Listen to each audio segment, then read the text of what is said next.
Tere head kuulajad, et tänane saade on siis järjekordne supervisiooni ja coachingu pooltund, mis on siis pühendatud Eesti Supervisiooni ja Coachingu Ühingu 25. juubeliks. Ja mina olen Ingrid Tiido ja minu igapäevane töö on töö inimestega. Olen inimeste nõustaja ja mul on mitu rolli, aga täna siin olen ma siis superviisor. Ja minu külaliseks täna on siis Maarjo Mändmaa, et minu jaoks oled sa pikaajaline juht, pikalt töötanud sotsiaalvaldkonnas, nii et kohe siis saad ka ennast tutvustada, kes sa oled ja milline juht sina oled, aga võib-olla kokkuvõtvalt on see, et tänase siis meie podcasti teema on vaimne tervis ja võib-olla see, kuidas see supervisioon ja kus on tema roll kogu selles siis töö kontekstis selles vaimses tervises. Nii et tere, Maarjo! Tervist, aitäh kutsumast ja palju õnne, sest juubeli puhul. Ja aitäh sulle! Et Maarjo, milline või kes sina oled? Milline juht sa oled? Ma olen üpris efektiivne juht, kes on orienteeritud tulemustele, eesmärkidele ja ma olen juht, kes aeg-ajalt iseendale peab ikkagi meelde tuletama seda, et töö kõrval on olulised ka suhted ja eriti kui rääkida vaimsest tervisest ja sellest, et ikkagi inimestel oleks soovi ja jaksu ja huvi ja indu neid eesmärke täita, et siis on tähtis ka midagi muud seal kõrval. Nii et oma loomult ma võib-olla iseenesest selline ei ole, aga kogemused ja aeg on näidanud seda, et andnud endale valusad vitsad kätte ja ikkagi ka veel vaadanud seda, et kuidas on parem nagu tulemusi saavutada või edukas olla, et siis ikkagi ka võttes arvesse seda poolt. Nii et selliseks juhiks ma olen kasvanud, aga ma arvan, et ma ei ole sugugi valmis juht, sest need erinevad töökogemused on ka näidanud, et tegelikult igas uues ametis töökohal olles on midagi uut juurde õpitud, nii et ma ise loodan ka õppida ja areneda selles osas. Ma kuulsin, sa ütlesid, et kui ma sain õieti aru, see kuidagi see tasakaalu leidmine, selle töö ja veel millegi vahel on nagu see, mis ma kuulsin, kuidagi on see märksõna, mida sa oled õppinud siis. Ja see tähendab seda, kui ma natuke mõtet avan, et nüüd mina seda öeldes eelkõige pidasin silmas just nimelt nagu töösuhtes, tööelus sellist töö tegemise ja siis ka sellise muu nii-öelda kultuuri, mingite muude väärtuste paralleelselt siis edendamist koos oma tööperega, oma töökaaslastega. Aga kahtlemata, kui nüüd tulla sealt töökohast välja, siis on hästi oluline, et inimesel endal oleks selle töö kõrval veel midagi. Kuigi ma olen lugenud ka erinevaid raamatuid ja selle kohta on öeldud, et tegelikult kui see töö on sul nagu selline, mitte ainult tavaline töö, vaid ongi midagi, mis kohati on juba sinu hobi ja millest sa innustud, siis senikaua, kui sa suudad ikka vaimselt terveks jääda, et siis ei ole probleem, kui sa tegeled sellega rohkem kui siis need loetud tunnid. Aga jah, kui tulla tagasi nagu töökoha juurde, et siis seal seda tulemuslikkust ja nii-öelda tervislikku töökeskkonda ja töösuhet hoides, siis ma pean küll oluliseks, et lisaks sellele, et me räägime töö tegemisest, on siis seal midagi veel. Aga ma tulengi võib-olla nagu selle teema kohta, see vaimne tervis, sa ütlesid, et kuna sa oled lugenud ka kirjandust ja see nagu toetab seda, et kui on nagu kirg taga ja see, et siis et see nagu, et ja vaimselt terve olla, et siis võib nii teha. Ja no üks viimaseid asju, mis ma ka lugesin, ma nüüd jään selle teadlase perekonnanimega hätta, sest et see on nüüd see keeruline pikk nimetus, aga on see flow teooria. Et kui sa ikkagi lähed millessegi sisse, eks ole, ütleme positiivse psühholoogia valdkonnast on kogu see mõtteviis, eks ole. Et kui sa lähed millessegi sisse, kui sa oled tegelikult selles tundes ja sa ärkad mingil hetkel, et siis otseselt ei saa öelda, et see oleks negatiivne kogemus, kui sa niimoodi sukeldud millessegi. Kui sa tunned, et see sind täidab, see pakub sulle rõõmu, sa oled seda tehes õnnelik. Et see on see, mida ma silmas pean. Aga vaimne tervis, mis see sinu jaoks on juhina?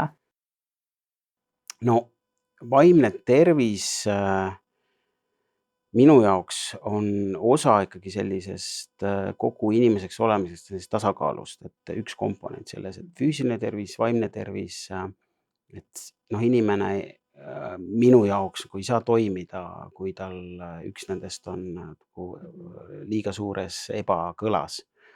Ja noh, kui rääkida, nüüd tulla just selle juhi kogemuse juurde, et siis juhina pean oluliseks seda, et selle üks asi, kuidas siis sa saad juhina, noh, mina olen mõelnud, kuidas ma saan tagada selle, et inimesed, kellega ma koos töötan, kes on minuga ühes tiimis, et selleks, et neil oleks selline terve suhtumine sellesse töösse, oma tööellu, see kõik algab sellisest eesmärgi, ülesande ja rolli selgusest ja selle läbirääkimisest. Et noh, kui inimene kulutab 8 tundi piltlikult öeldes siis oma elust ju tegelikult tööle kolmandiku ajast, et siis on väga hirmus, kui ta teeb midagi, millest esiteks noh, ta ei saa aru, mida ta peab tegema, mida ta ei väärtusta, aga noh, seal on juba inimese enda valikute küsimus ka, eks ole, aga just, et see, kust algab see vaimselt terve töösuhe, on ikkagi see, et me saame aru, me räägime läbi, mis on ootused, mis on see tulemus, mille nimel me töötame. Ja noh, siis mina juhina sealjuures muidugi ka soovin anda palju vabadust inimesele siis selle tulemuse realiseerimisel, et ta võib siis olla leidlik, näidata initsiatiivi üles, mis iganes viisil seda tulemust tuua. Aga just see on üks oluline koht, mis ma olen pannud tähele, et olles ka teinud neid tagasisidevestlusi oma tiimiliikmetega, et seda nad on väärtustanud, et me teame, mis me teeme, on muidugi raske eesmärke saavutada, aga vähemalt see siht on silma ees. Et sealt see nagu hakkab ja siis on ka see muu kultuur, eks ole, seal juures lisaks tööle, et siis noh, inimest niimoodi tundma õppida ja see ei pea olema, ma isegi arvan, et võib-olla sellistes pere- ja eraelulistes asjades mina ei olegi kõige osavam ja mugavam. Aga noh, et veel mingisugused ühised huvid, teadmised, ma ei tea, olgu selleks siis mida iganes, keskkonnahoid, muusika, midagi iganes, et noh, tekiks ka mingi teine aines sellesse suhtesse. Et seda ma ise olen ka juhina väärtustanud. Et see on see, et ei ole töötaja, vaid seal on ka see inimlik pool. Jaa, no ja seda enam, et tegelikult ju töösuhted on ju ka järjest nagu mitte järjest, aga arenevad ajas. Ja me oleme jõudnud ikkagi sinnamaani, kus see suhe sarnaneb üha rohkem sellisele partnerlussuhele ja see töösuhe ei ole enam selline, kus täname teid 25-aastase tööpanuse eest meie ettevõttes, eks ole, et need on ikkagi sutsakad, need on mingisugused hästi konkreetsed ülesanded. Ja noh, seda olulisem on siis seal ka see, et sa oskad nagu käsitleda ja suhtuda sellesse inimesse partnerina, kellega koos sa töötad. Ma kuulsin, et sa ütlesid, et sinu kui juhi jaoks on hästi oluline see selline nagu see rolliselguse loomine ja võib-olla ka sellise töökultuuri tekitamine, see juhi roll, aga et selleks, et mingil määral toetada seda vaimset tervist siis töötajatele, aga kus on töötajad, mis on töötaja vastutus? No töötaja vastutus on see, et ta annab endale aru, et kas see töö, mida ta teeb või see valik, mida ta on teinud oma elus, on see, mida ta soovib teha minu arvates, et kahtlemata on meil enesesse vaatamine jällegi alustades siis sellest tööst endast, et hästi selgelt ikkagi endale aru anda, et see on see, mida ma tahan teha. Noh, või siis, et praegusel eluhetkel ma pean seda tööd tegema, ka nii võib-olla, ega iga töö ei pea ju olema selline südamelähedane, aga et ma teen seda, ma pühendun sellesse ja et siis selle töö kohta oleks nagu piisavalt julgust küsida tagasisidet, aru saada, et nüüd juhul, kui kas juht ei ole osanud või on jätnud midagi ütlemata, et siis sa vähemalt peegeldad tagasi, eks ole. Et igal juhul tekitada endale see, töötaja vastutus on igal juhul nagu tekitada endale see teadmine, mida ma siin teen, mida mult oodatakse, et ma siis oskan selles liikuda. Ja nüüd on see teine pool siis see, et noh, et ma inimesena, eks ole, et ma vaataksin endale peeglisse, et ma iseenda käest küsiksin, et kas ma olen inimesena õnnelik sellise elukorraldusega, mis siin siis töö kõrval ka veel on. Et see on kindlasti asi, mis tuleb ju ka tööle kaasa, et kui ma selle asja jätan kodus tegemata või oma eraelus, no see tuleb sinuga kaasa, et sul ei ole võimalik öelda, et nüüd sisenesin organisatsiooni või lüüdsin arvuti sisse ja nüüd on see kõik kadunud. Et need 2 aspekti, nii et töösuhtes selgus ja siis ka see oma nii-öelda hinge eest hoolt kandmine. Me enne saadet natuke rääkisime, sa ütlesid hästi huvitava, panin märksõna vaimse tervise esmaabipaketist rääkisid. Et võib-olla nagu selles kontekstis, kuna me oleme täna siin Eesti Supervisiooni ja Coaching'u ühingu, siis kus ja milline roll on tegelikult olnud nagu sinu elus supervisioonil? Oma supervisiooniga esimest korda puutusin kokku päris ammu oma tööelu alguses, 90ndate keskpaigas, kui ma siis tegelesin kriminaalhooldusega ja kuritegevuse ennetamisega ja vanglatega, et ma olin seal praktikal ja õppisin ka seda korrektsiooni. Ja tegelikult noh, ütleme, kogu see teadmine sellest, et miks inimesed üldse kurja teevad, et seal väga palju on tagavad kogu seda temaatikat, et inimene ise, tema arusaamine, tema suhted, mis kõik on elus valesti läinud või siis mis on olnud need väga saatuslikud juhused, milles inimene on. Et see on üks pool, kus on see vaimne tervis, aga siis ka kõik need inimesed, kes nüüd puutuvad kokku nende kurjategijatega, kurja teinud inimestega. Et see, et nad suudaksid hoida distantsi ja noh, mis kõige olulisem, et nad ikkagi, nende ülesanne on ju neid inimesi nii-öelda taasühiskonnastada või näidata neile, et millised on veel võimalused elus hakkama saada, teistmoodi elada. Nii et noh, nemad peavad sealjuures uskuma sellesse, et on võimalik, kui on raske, ikka tuleb edasi minna ja see tähendab, et need inimesed eriti peavad olema sellised võimestatud töökorras siis ja see tähendab, et ikkagi neil peab olema võimalus nii-öelda ennast tühjaks laadida kogu sellest siis noh, ka negatiivsest energiast, kogemusest, mis tegelikult tuleb nendest kurjategijatega koos töötamisest. See oli nagu minu esimene teadmine, et miks see vajalik on, kuidas ta toimib. Ja siis ma ise liikusin edasi juba erivajadustega inimeste maailma ja just vaimse psüühika häirega ja siis vaimupuudega inimestele siis teenuste osutamisesse. Ja noh, see on selles mõttes samamoodi hästi keeruline valdkond, et noh, erinevalt nüüd siis ütleme kurjategijatest, seal neid valikuid, et ma ise otsustan, milline on minu tervis, on oluliselt piiratum, mis on sageli ette määratud. Aga ikkagi just see töötajaskonna usk sellesse, et on võimalik, julgustus, et mis sellest, et sul on läinud elus üht või teistmoodi.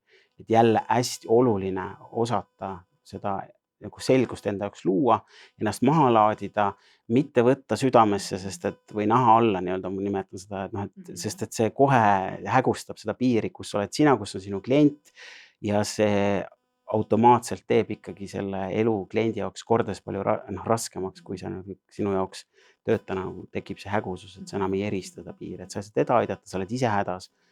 Ja see on hästi keeruline muidugi, sest et noh, see on väga raske olla kõrvaltvaataja, eks ole, selles olukorras.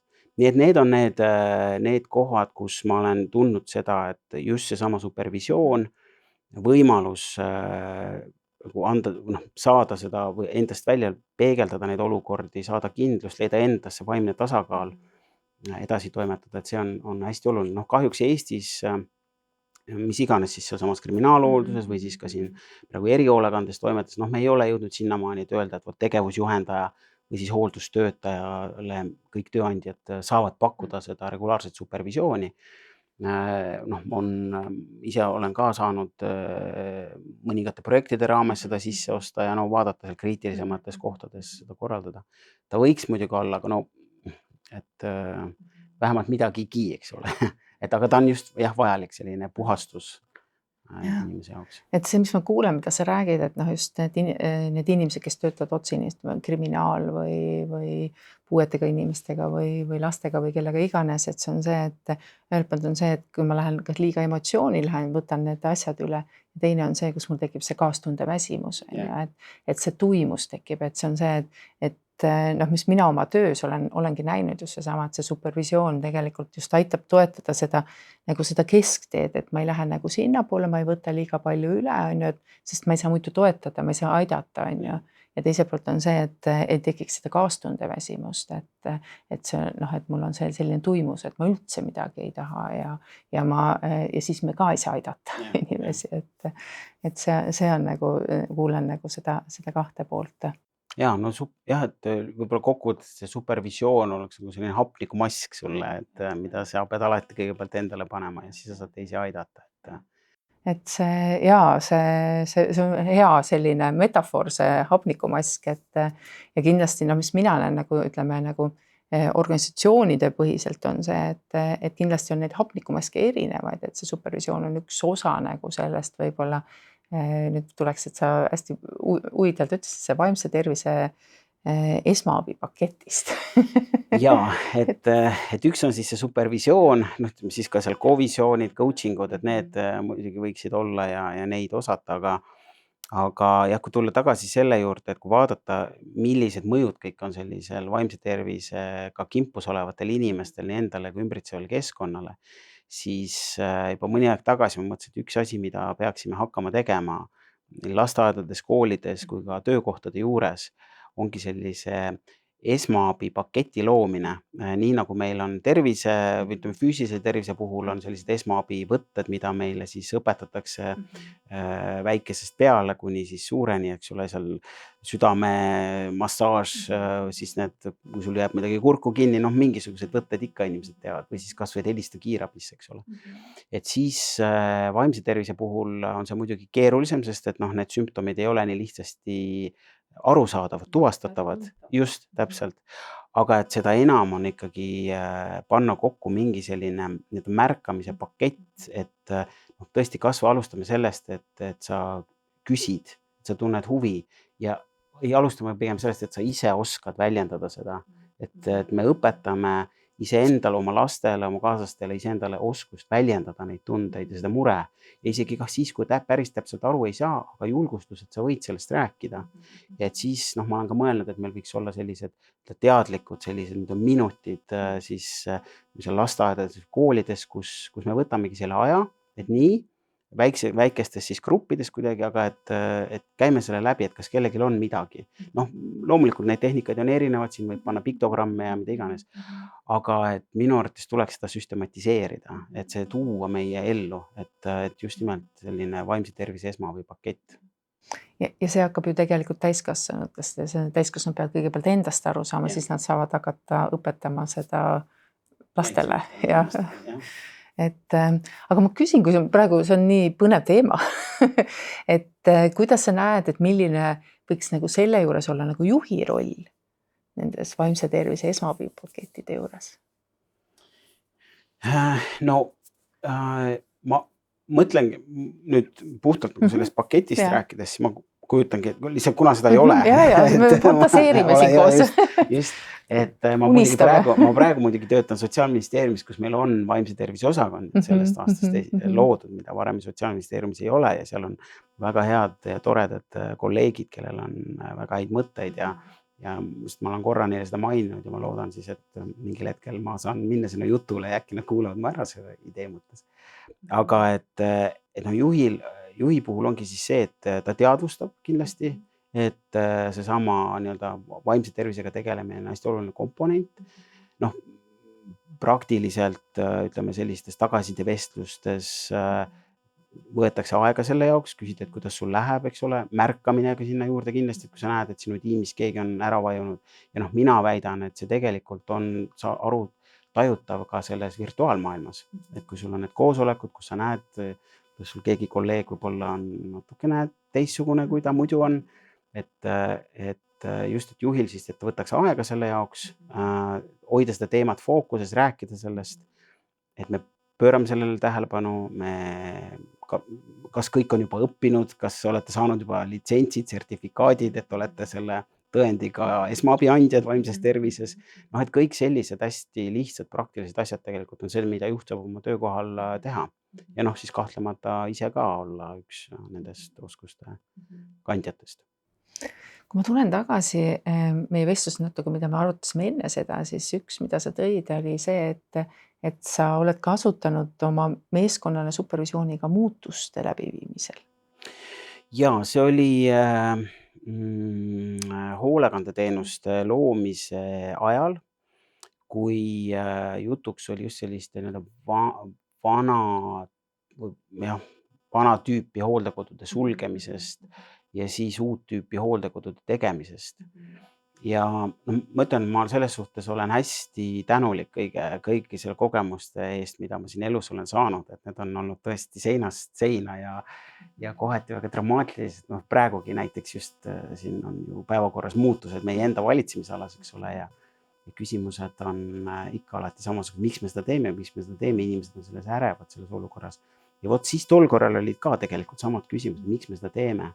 Ja see on see koht, kus nagu siis sa inimestele püüadki seda seletada, et miks me seda teeme, on see, et niimoodi nagu meie siin, niimoodi enam ei elata, juba mitmeid aastakümneid mujal maailmas niimoodi ei elata, niimoodi selliseid hooldekodusid ei ole, et jah, teie siin olete praegu harjunud sellega, teile tundub see normaalne, teile tundub see teie tavapärase töörütmi, eks ole, hävitamine, likvideerimine. Aga et kui me nüüd silmad avame, vaatame, mis mujal toimub, siis tegelikult nii enam ei tehta. Et erivajadusega inimesed on kogukonna liikmed, me peame selle muutuse läbi tegema ja see tähendab seda, et me siin praegu sulgeme selle üksuse, selle hooldekodu ja kolime linna. Ja vot selliste vestluste läbiviimiseks just, et inimesed ei võtaks seda muutust isiklikult, et asi ei ole neis, vaid et see teenus, see maailm, see muutub. Ja need on olnud need hetked, kus on olnud hästi oluline seda supervisiooni kaasata, et siis saada seda energiat seal niimoodi õigesse vakku orienteeritud. Ja, et ma ise ka enda kogemusest olen näinud, et kui on tellitud supervisiooni just selle muutuste juurde, siis on see, mida ma näen, et inimesed, nad tegelikult tahavad rääkida neid tundeid, mis nende sees on.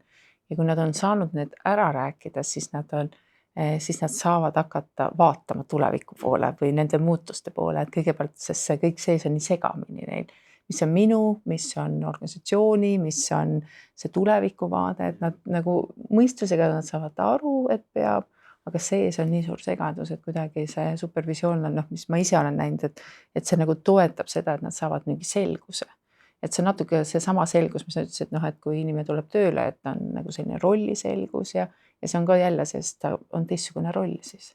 Ja huvitav just ka jälle läbi oma töökogemuste näha on see, et sõltumata sellest, on see siis seal kriminaalhoolduse teenuse osutamine, erihoolekande teenuse osutamine, ministeerium, mingi ametitöö, needsamad inimesed on ikka ühesugused, neil on ikka probleemid sarnastes kohtades, et mõtled küll, et mina olen seda juba ju nii palju näinud ja tean, aga ei ikka.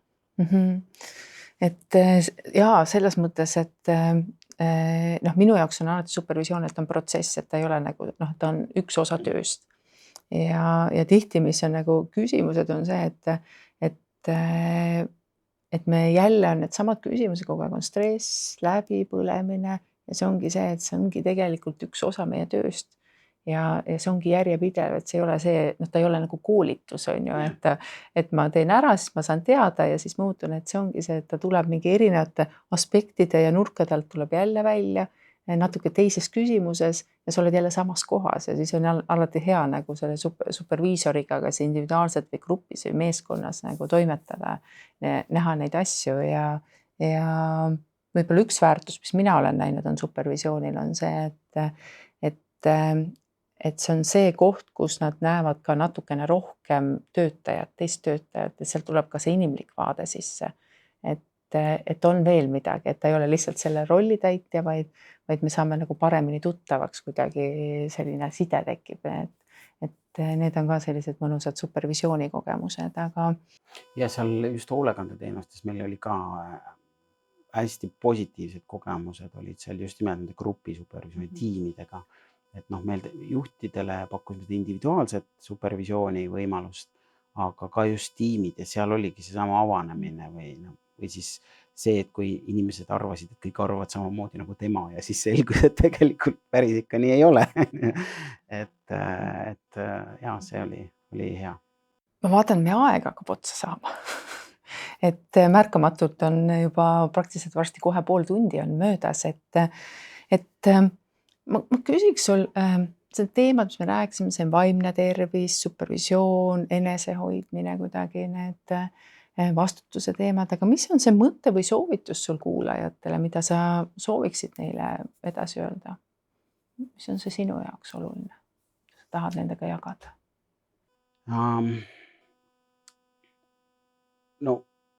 Ja tsiteerides klassikuid, eks ole, et oma hingest tuleb hoolt kanda, nagu ütles Köster Lutsu kevades, et minule endale on jäänud kõrvu ikka minu vanaema ütlus ka, kes ikka ütles, et kui sa ise ennast ei hoia, siis ei hoia sind Jumal ka. Et sa lihtsalt inimesena pead, sul on vastutus iseenda eest, eks ole. Nii et sa pead endaga tegelema, aga mis on võib-olla selline kandvam mõte läbi elu minu jaoks on, ma ei mäleta, kes seda ütles, aga oli see mõte, et elu ei ole nüüd enese leidmine, vaid enese loomine. Et tegelikult see ongi protsess, võt sa ennem siin kirjeldasid kenasti seda supervisiooni sellist spiraali, eks ole, et see ei ole nii, et valmis tehtud, vaid et sa liigud edasi samamoodi, ma mõtlen ka eluga, et ikkagi see on enda loomine läbi kogemuste ja see, kui sul ongi kuskil läinud halvasti, et on läbikukkumine, et siis sa ei defineeriks ennast selle järgi.